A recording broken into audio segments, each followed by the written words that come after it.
So ayan guys, welcome back again sa aking YouTube channel dito kay Liz Love Story. And sa mga bago dyan, bago ka pa lang sa aking YouTube channel, please do subscribe, like, and comment down below and hit the notification bell button para lagi kang update sa aking mga videos. So today guys, for today's video, at maglalaro tayo ng Pixel Online na kung saan MMORPG game na kung saan pwede ka mag-farm, pwede ka mag-cook, pwede kang gumawa ng wine, and also mining guys.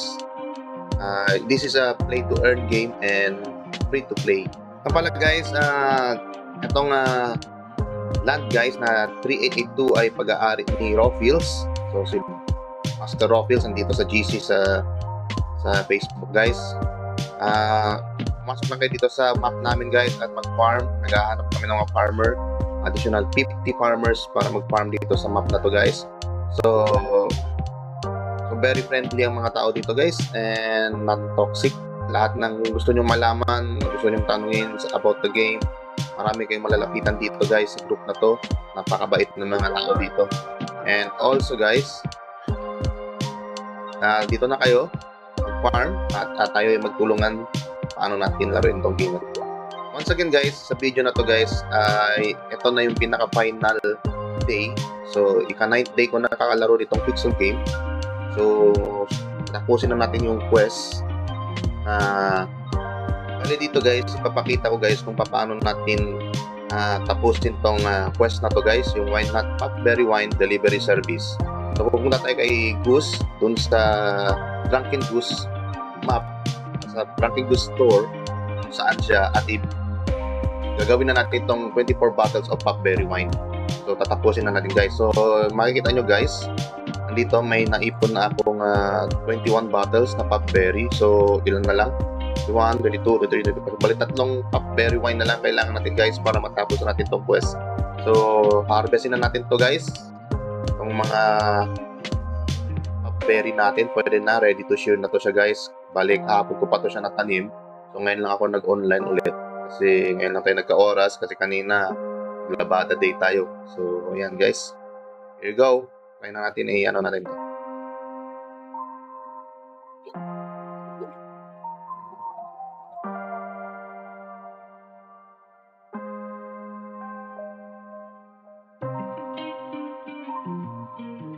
So guys, dito i-claim, and also guys, dito guys i-claim natin yung free delivery natin guys, free package.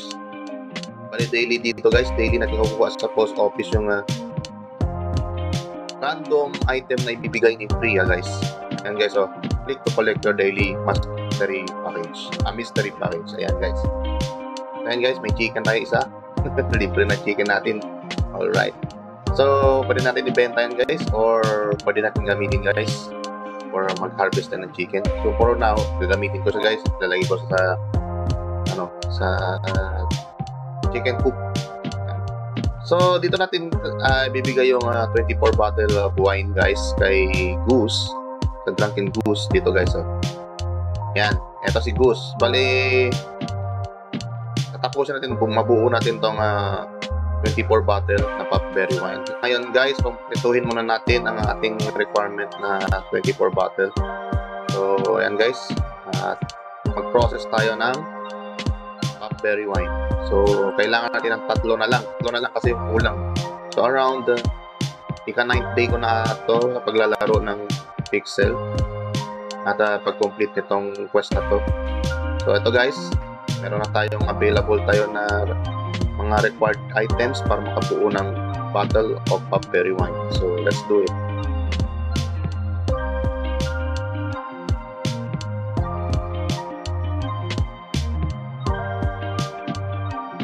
So ayan guys, malapit na natin matapos. Yun, so pakulit na natin. Nakompleto na natin guys yung Popberry wine around sa ngayong araw na November 21.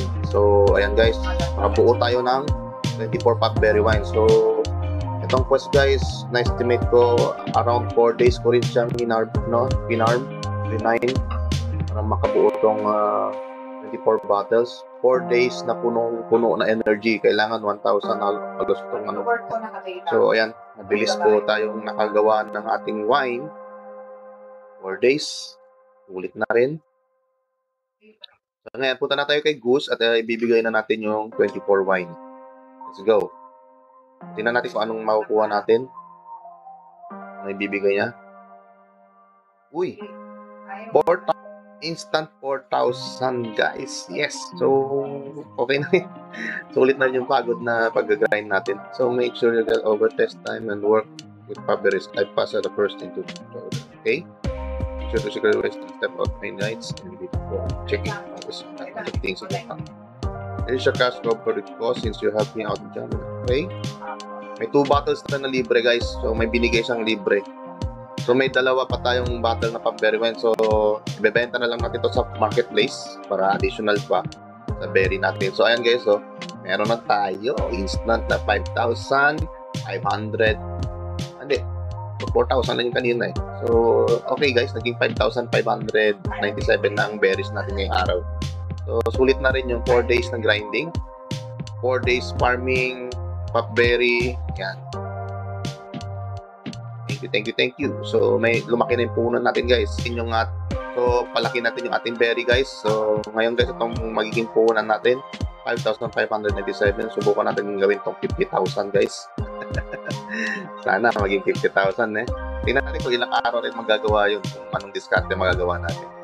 Kasi dito guys, sa larong to, diskarte mo na lang yan guys, paano mo siyang palaguin yung berry mo. At maganda dito guys, pwede kang simula sa free to play. Habang nilalaro ka ng libre, kumikita ka na ng berry doon guys. So, in future, kung medyo malaki-laki na yung berry na naipon natin, doon na tayo mag-acquire ng VIP. Pala dito kay Hazel binibenta yung wine guys. So, titingnan natin. Doon pa rin mata kay Goose natin kung bebenta yung wine. Kasi wala dito. Tingnan nyo guys. Wala dyan.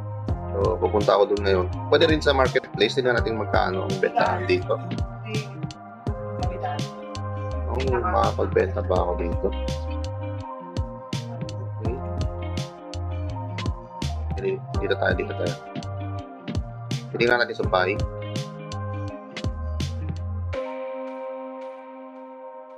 Pop-Berry wine. Tingnan natin listing kung magkano isang Pop-Berry wine. So, nasa 211. Sorry. Kasi sa market guys, doon sa NPC kay Goose, around 190 ata. Tingnan natin, balikan natin. So, sa marketplace guys, nakita nyo is around 211. Tama? 211 ang Pop-Berry wine.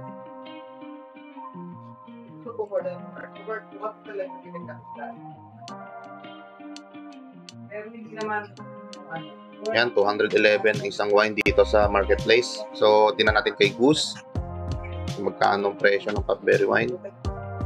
Diba, nakita ko na yun kasi kaya lang dito. So, dito guys, nasa around 190 ang isang Pop-Berry wine. So, napakamura ng bentahan dito. So, doon tayo sa marketplace, may malaki yung tubo. May 120 tayo o 111 yung pinaka 4th floor price ngayon. So, benta natin. So, ayan guys, papunta tayo guys sa marketplace. Tingnan. Benta natin yung wine natin.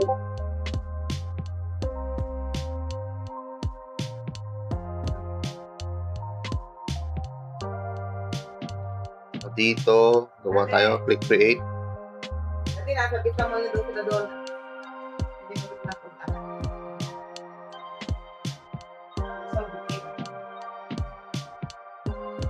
Hindi tayo makabenta guys kasi ng VIP pa tayo guys. So kung VIP na tayo guys, pwede na tayo magbenta sa marketplace. Okay, dito na lang muna yung wine natin. Ayan guys, kung sana may natutunan kayo, nakita nyo na kung ano ibibigay ni Goose sa mga nakatapos na sa Wine Nut Berry Wine Quest. So guys, natapos na natin siya guys. Thank you so much. At natapos na rin natin yung ating quest. And guys, hanggang dito na lang guys. Thank you so much for dropping by and see you again on my next video.